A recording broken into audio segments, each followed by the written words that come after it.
So I'm here with Bill Hepscher from the Canadian Medstore.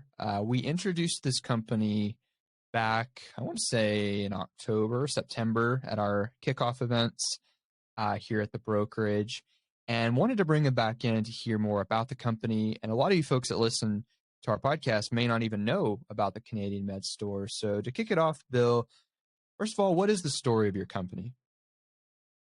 Wow, you want me to give you the long version or the short version? I'll tell you what, I'll give you the short version of a very long story. The background is people probably know the story or hear, comments about seniors mostly driving to Canada to buy their prescription medications because they're a lot less expensive.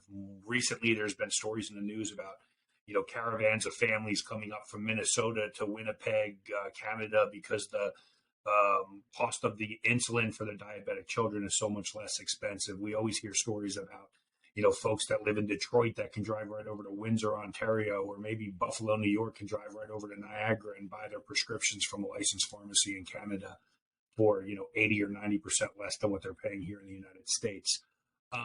My story is similar to that, but unlike everybody on this call, I didn't come from an insurance background, didn't come from a pharmacy background.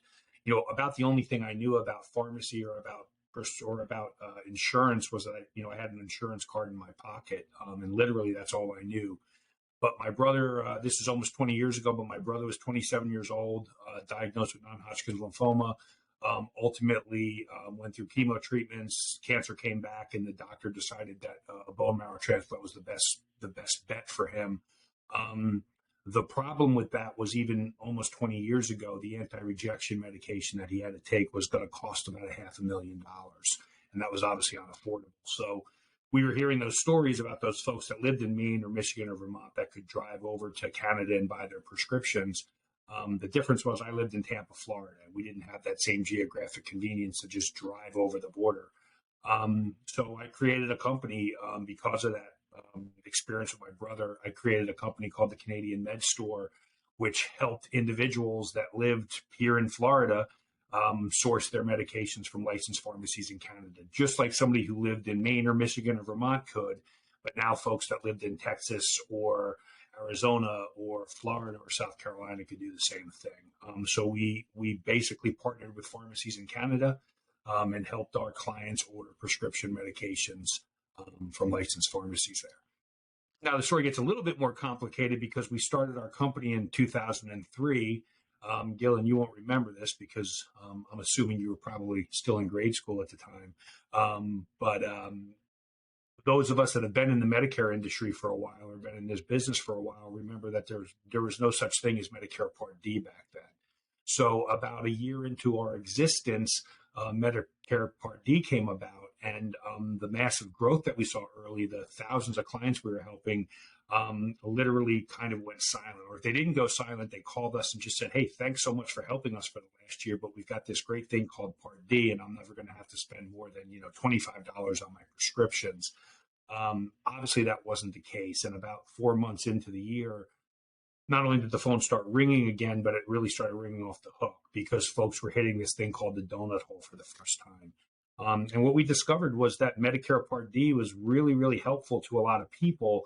But the people that were taking really expensive drugs were still struggling with those costs. And I think that made us become a lot more knowledgeable about Medicare insurance, about health insurance in general, and really looking to work with Medicare agents and folks that service that senior community. And because of that, now our number one referral source is primary care doctors, and our number two referral source is from Medicare health insurance agents. Because you guys are sitting down with those clients every single day across the table over a Zoom call, whatever it happens to be, and you're reviewing those prescriptions. And you know that Part D may help them on their generic drugs and may even help them lower their cost on their brand name drugs for a little while. But ultimately, those brand name drugs are either going to cause somebody to get in the donut hole, cause somebody to have to buy a very expensive premium plan, or maybe just make the drug completely unaffordable that they, even though they have a Part D plan or a high deductible health plan, they decide not to take their medications correctly. So that's kind of the long version of a short version of a long story. No, it's great. So you guys operate out of Florida, like you said. Now, what states do you serve? All 50 states, or are some excluded from All that? 50 states. As a matter of fact, we currently have clients in 49 states. We had a lady who was ordering from us from Hawaii who recently stopped ordering from us just because she was able to qualify for a manufacturer's discount program on her prescriptions. So we now have clients in 49 states, and we're looking for some Hawaii. So if you guys have any clients in Hawaii, if you can put one on so I can put a pin back in my map, that would be pretty cool. So whether the medication's coming off from our pharmacy in Winnipeg, Canada, from London, England, where we have a pharmacy partner now in the UK, we have a pharmacy partner in Sydney, Australia, we have a pharmacy partner in Auckland, New Zealand. Wherever the medications are coming from, they're mailed directly from the international pharmacy to the individual right here in the United States. So no matter where they're located, we can mail them their medication. That's great. So you're very much on the inside of, that world, obviously, with what you do. Without getting too, I guess, controversial, I would be curious to hear your opinion. Why are things the way they are as far as prescription drug costs? Why is it that in Canada you're able to get them so much cheaper? As you're like on the ground floor of this, what's your opinion of all that? Yeah. Again, if we had 3 hours to go through it, we might be able to scratch the surface. But I'll give you the kind of my version from not only being in this business for 20 years, from researching it, from testifying, in several state houses and in DC, and communicating with elective offices and communicating with government agencies and pharmaceutical groups. Let me start by saying this. Often people think that, because of the business that we're in, that we're anti-pharma guys. Now, I can argue all kinds of ways about, I don't always agree with the way that, pharma does their business. But as a business owner and as someone who experienced the advancements in pharmacology, specifically with my brother, yes, the cost was very prohibitive. But if we didn't have the pharmacology advancements that we've seen in the last 3 and 4 decades, folks like my brother wouldn't be able to put up that fight against the cancer that he was struggling with. All of us know clients that are taking prescription medications that may be difficult for them to afford, but a generation ago they wouldn't even have been able to still be alive without those medications. So I want to make sure that we're not being anti-pharma. What I do think we need to talk about is maybe the motivation that we have here in the United States for actually not lowering cost. And the reason I say that is often people say to me, Bill, why are drugs so less expensive in Canada? And I think the real question should be, why are drugs so much more expensive here in the United States than not only Canada, but really than the rest of the industrialized world? And there's a few reasons for that. Simple reason is a lot of these other countries have socialized systems, which probably most of us on this call don't want to see us switch to a socialized, single payer system. I certainly don't. But the difference is most other countries of the world, when we talk about price controls, they're not really price controlling. What they're doing is negotiating the price of their prescriptions. So when they say the government's going to be the largest purchaser of health, care in the entire country, or in our case, Medicare being the largest purchaser of healthcare in the entire world, the fact that up until very recently, there was no ability for that group to have any purchasing power through negotiation was the reason why the cost of prescriptions are so much higher here in the United States. Now, I know we've heard a lot of political talk recently about negotiation is going to be implemented. Unfortunately, that's on a very small number of drugs.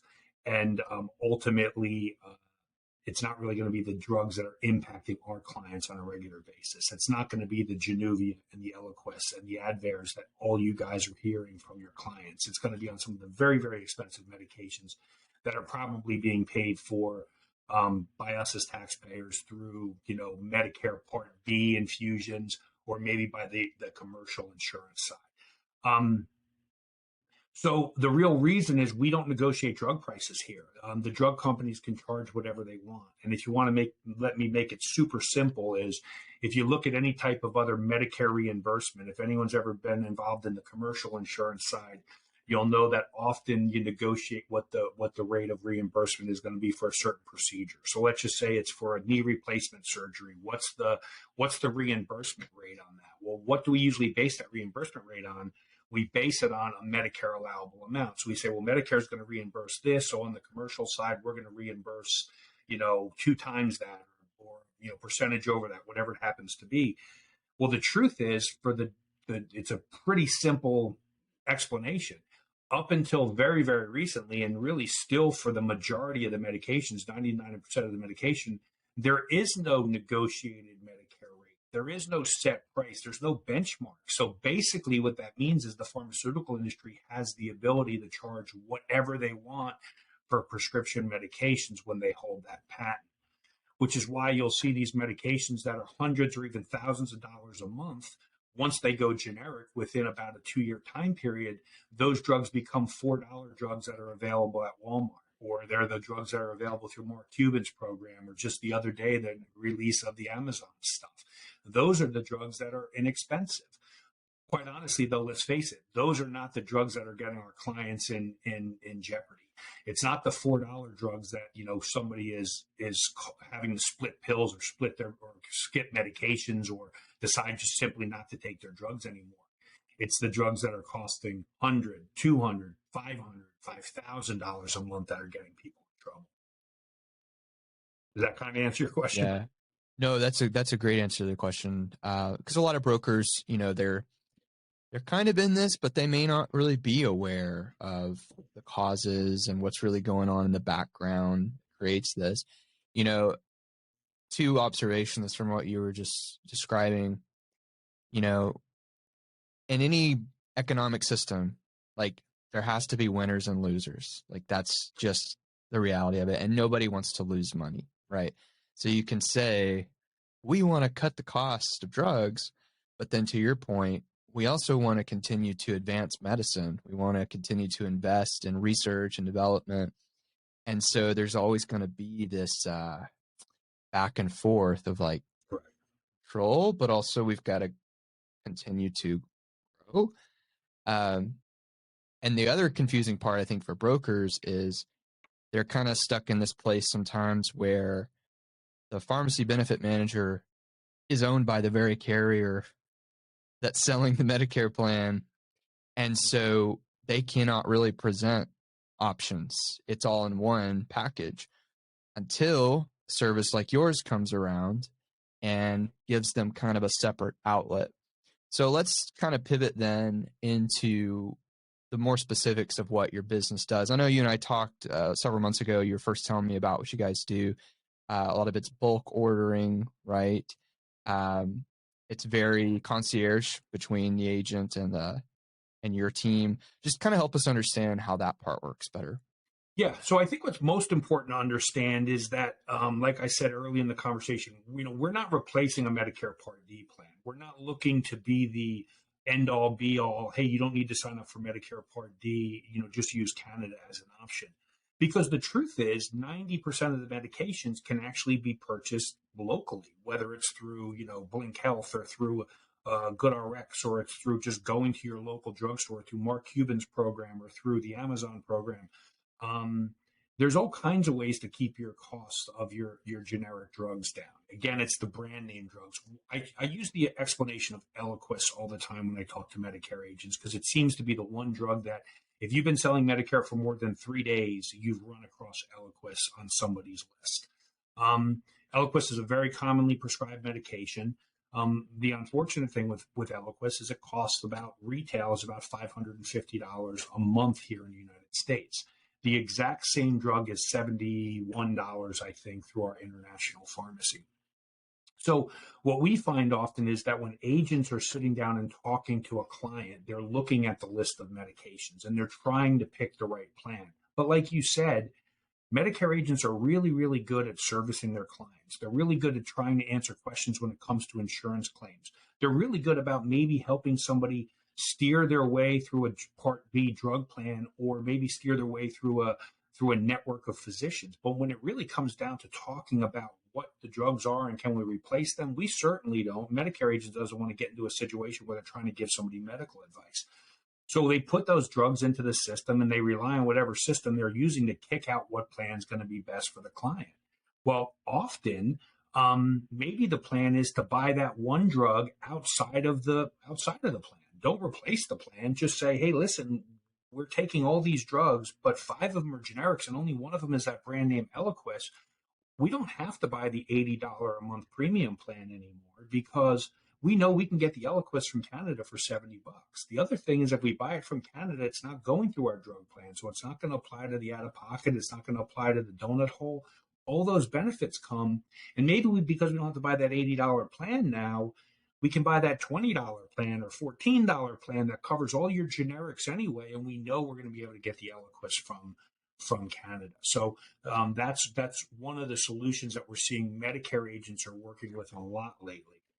The other thing we see is that maybe somebody, you meet with them, during open enrollment, you pick the right plan from them. They're doing really, really well.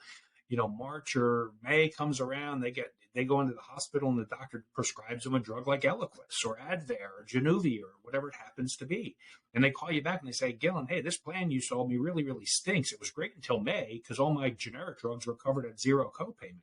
But I just went to fill my Eliquis and it's not covered now because I haven't reached my deductible or maybe, we didn't do it. And your answer to that is, listen, it was the perfect plan for you when we chose it. We didn't have a crystal ball though, and we didn't want to spend a bunch more on premium. So let's buy that drug through Canada until open enrollment comes around now. And then we can reassess your current drugs and pick a better plan for you. One other strategy that we're seeing a lot from agents recently, and I think we might have talked about this on our first conversation, but I think it's COVID induced. And I say that because we're seeing a lot of people who one spouse is on Medicare, qualifies for Medicare, but the younger spouse still has 4 or 5 or 10 years before they turn at Medicare age. And the reason I say I think it's COVID is what caused a lot of this. Is it not that it didn't happen before, but often, let's say the husband would say, you know what, I'm going to keep working because I'm 65. I'm going to stay on my group plan though, because my wife's got 4 more years until she qualifies for Medicare.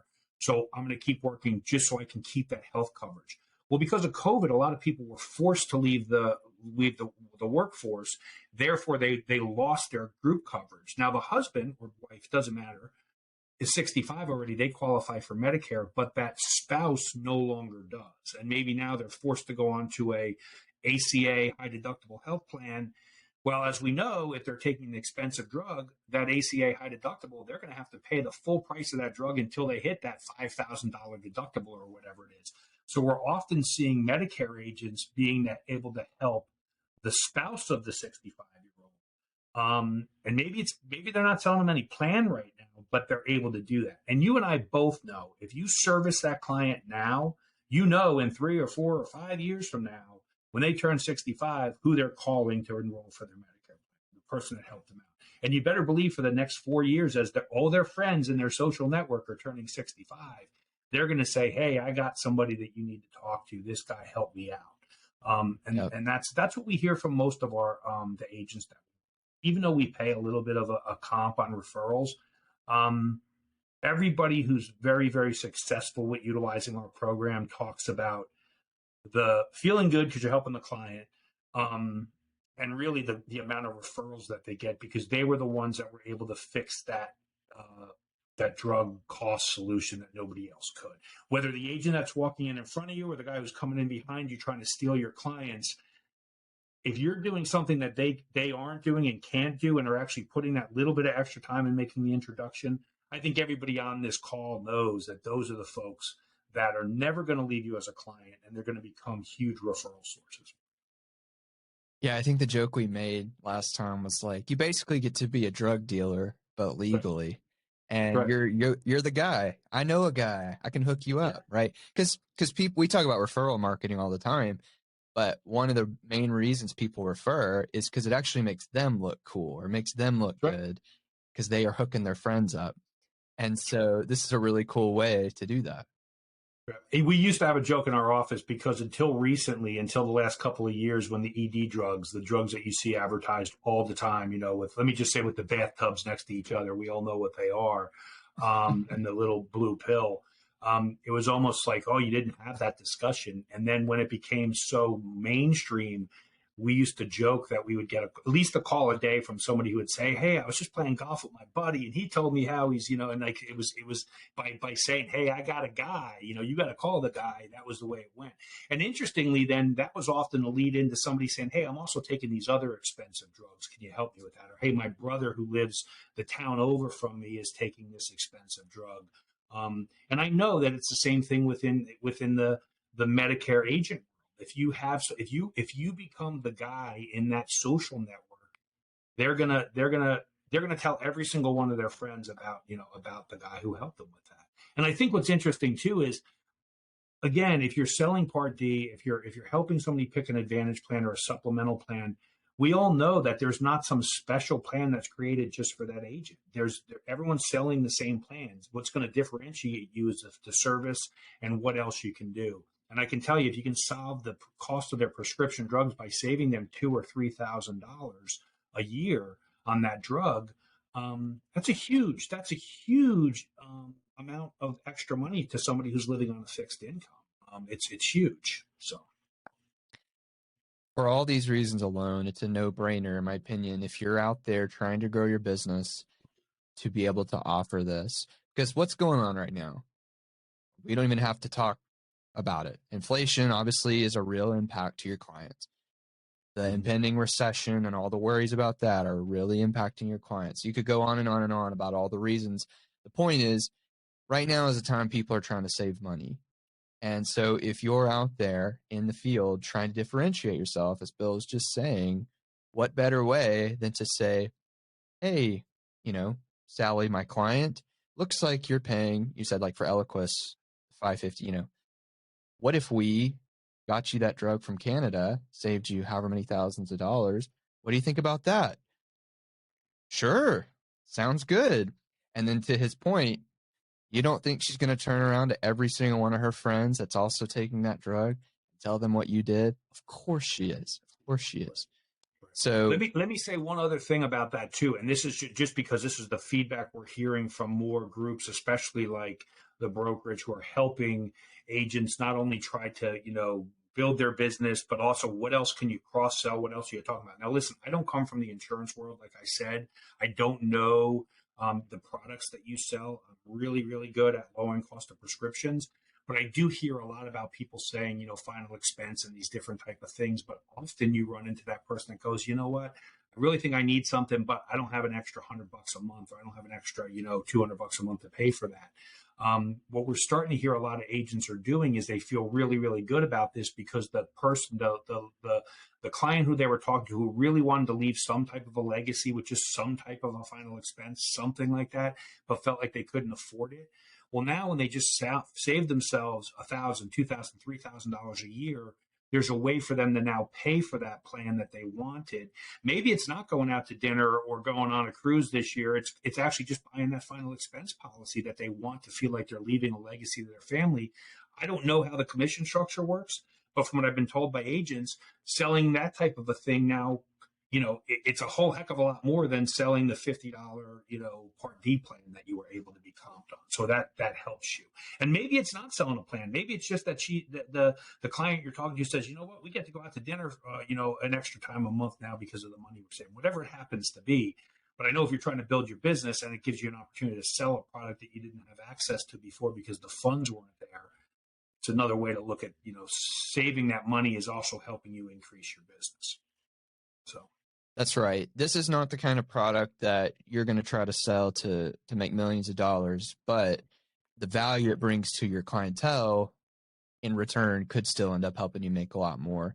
You did mention there's a little bit of a comp. I don't even remember last time. How does that work exactly? We pay $10 on every fill for the life of the client. So if a client fills a prescription through us, and continues to fill a prescription through us, we pay you $10 straight on every single fill. So I can tell you that if you think about the way that typically works, using the Eliquis example, we're legally allowed to send a guidance from the FDA and from Border and Customs allows for individuals to source up to a 90-day supply at a time of their prescription. So our typical client reorders their medication every 90 days. So basically they're ordering from us 4 times a year if they're taking one drug. If they're taking 2 drugs, obviously it's more than that. But so basically a commission that we pay to the agent, very straight, very, very simple. We pay, $40 every single time somebody fills the medication. It's $10.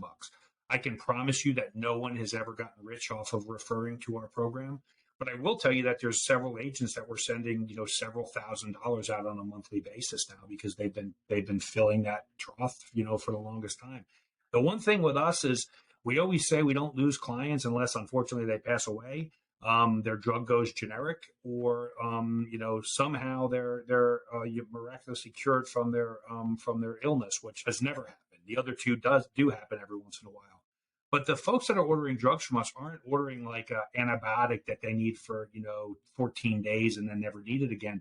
They're ordering the type of medications out of their maintenance drugs that once they're prescribed that medication, they're probably going to be taking that medication for the rest of their lives. And there's a really good chance that drug's not going to go generic anytime soon. So once somebody starts to order a medication from us, that's the agent's client forever. And every single time they refill it, we pay another comp out to the agent. Great. And you guys do everything. That's the other thing I think would be important to mention to the agent. Basically, guys, we just have a form on our website. I'm going to pull it up right now. Canadian Medstore. So if you go into our portal, it's basically agent.brokerage.inc/Canada, I think is how we have it listed. You literally put in your name, phone, email, and then the markets you serve, and then Bill's team reaches out. And when you have a client that's interested, they take care of everything, right? And in fact, a lot of times, isn't the agent pretty much completely just passes it on at that point? Yeah, some agents want to be a little bit more hands-on and really want to be involved in the conversation or the call with their client. I can tell you from what Amber reports back to me and the calls that I've been on, it seems like the agents might want to do that the first couple times. And then they realize the quality of service that our team is giving to their clients. They start to say, you know what, I'm just going to make the warm intro, and hand it over to you. The one thing that we ask is that typically it is best to make some warm intro, whether it's through an email or through a phone call or whatever it happens to be where the client's included, so they don't feel like they're just getting a cold call from somebody. Maybe your clients remember everything. Our clients seem to sometimes forget, and we'll make a phone call and say, hey, we're calling from the Canadian Medstore, and, they're right away, they're concerned because they're not sure who's calling them. They don't remember that they were being told they were going to be called. So we usually ask that there's some kind of a warm intro. It just makes the client a lot more comfortable. And then Amber we've brought Amber on specifically to be the agent concierge.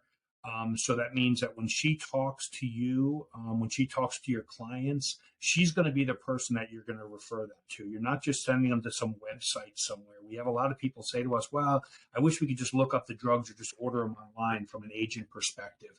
But almost everyone to a person comes back to us and says, you know what, I really like the fact that I was able to hand the client over to you. The client actually called me and complimented me on like how well it went and how comfortable they felt. There's a lot more to the relationship building. Maybe I'm making the wrong decision on that, but I believe what we do and what you do is totally relationship based. You have to really have that. If you want to build a long time business, you want to make sure that the client has a good experience. And that's what we do. We help them. We walk them through that whole process. We keep the agent in the loop. Obviously, let them know their client's going to order a medication. We want the agent to know, so when they're doing the planning for next year and helping them pick a drug plan, they know that they're already getting a drug from Canada. And we also do it so the agent knows that we're following up with them. And then ultimately, at the end of each month, if there is a referral that turns into a sale, then we send a commission over to the agent. So a lot of agents are probably going to ask, is this company legit? Is this legal? What could you tell us about that? First of all, remember that this is voluntary. You're never telling somebody when you buy this plan, you have to get your drug from Canada. It's completely voluntary. If some people decide that they don't want to get their drug from Canada, they certainly don't have to do it. They can keep doing what they're doing.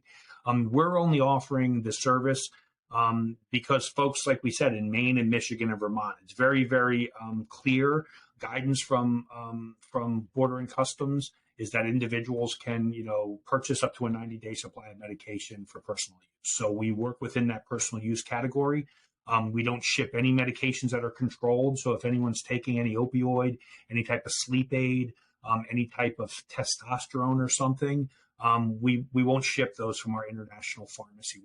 We're only focusing on medications that are maintenance drugs. Blood pressure pills, inhalers, eye drops, insulin, diabetic supplies or diabetic medications, things like that. We're not looking to source, fentanyl from Canada. You know what I mean? That's not what we're looking to do, and we won't do it. We won't fill those medications.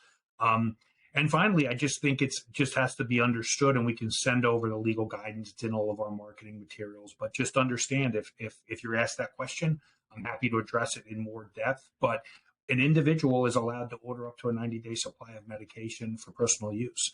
I think it's also important to know that the drugs that we're sourcing from a pharmacy in Canada are the exact same drugs that we're buying here in the United States. Anyone that's ever heard me do my presentations at some of the Medicare events for NAHU will know that I have an ongoing joke that when I visit my pharmacy in Niagara, I have yet to see dead Canadians floating over the falls because they're getting, counterfeit or somehow subpar medications. They're actually buying the exact same medications manufactured in the exact same facilities as we are. The only difference is one is labeled for sale and is 80% less expensive in Canada, and they're shipping another one down to me here in Tampa, Florida, and selling it at the local drugstore, for 3 times the amount that we're paying for it through a Canadian pharmacy. So that's important to know. We've been in business for 20 years. I can tell you if there was a reason for them to tell us we couldn't be in business anymore, they would have figured it out by now. They know that we're servicing the clients. We're doing the right thing, and we're helping folks that are struggling paying for medications have access to those medications. So is this just for Medicare folks, or what if I'm on a high deductible health plan or ACA? Can you guys help them as well? Not only is it Medicare clients, but someone who's either uninsured or on maybe on a Christian health share, or somebody who's on a high deductible health plan. All of them would have access to our prescriptions. One thing I would mention, and maybe this isn't so important for right now, but more from a detail perspective, if you're planning for somebody's health benefit options, on Medicare, it's actually a really good thing because most of the time, any drug that's ordered from Canada won't apply to their out-of-pocket. Therefore, it helps somebody avoid the donut hole. But another thing you might find is you refer a client to us, and we might actually tell them, listen, you don't want to order your drug from Canada. And that would only be because they may get into the donut hole, into catastrophic so early in the year that we actually want them to do that. And by buying a drug from Canada, that drug won't count towards their catastrophic, if you understand what I mean. So in some cases, we're going to go back to the broker or the agent and say, hey, we're happy to help, but we don't think you should do it with this client because they're going to benefit by getting into catastrophic coverage. And the last thing I'll say about that is if somebody's not on Medicare and they're on a high deductible health plan, I can tell you that the statistics show that about 90% of the people on a high deductible health plan never hit their deductible. And those are the people we typically help. But just understand, if somebody buys a drug from Canada, it's outside the network. It's not within their plan. Therefore, it's not going to count towards their deductible. So it's just important to make sure that the client understands that if you're using this as a planning tool. And I think that's it. Well, I am very glad that you guys exist in the first place. I'm really glad you do what you do. I'm glad that we've been able to partner with you. And folks, this is a partnership with the brokerage. We fully endorse them. We trust these guys. And again, it's just another way to not only differentiate yourself and your business, but to truly help your clients. And we all can sleep better at night knowing that we've helped somebody, right? That's part of why we're in this. So if you guys want to get started with the Canadian Medstore, again, you just go to our agent portal. Quickest way to get there, you would click Medicare Resources, and then there's a button that just says Canadian Medstore, and then you can take it from there. Very simple. We'll link to that in the episodes page. But yeah, Bill, thank you so much for coming on. We appreciate it.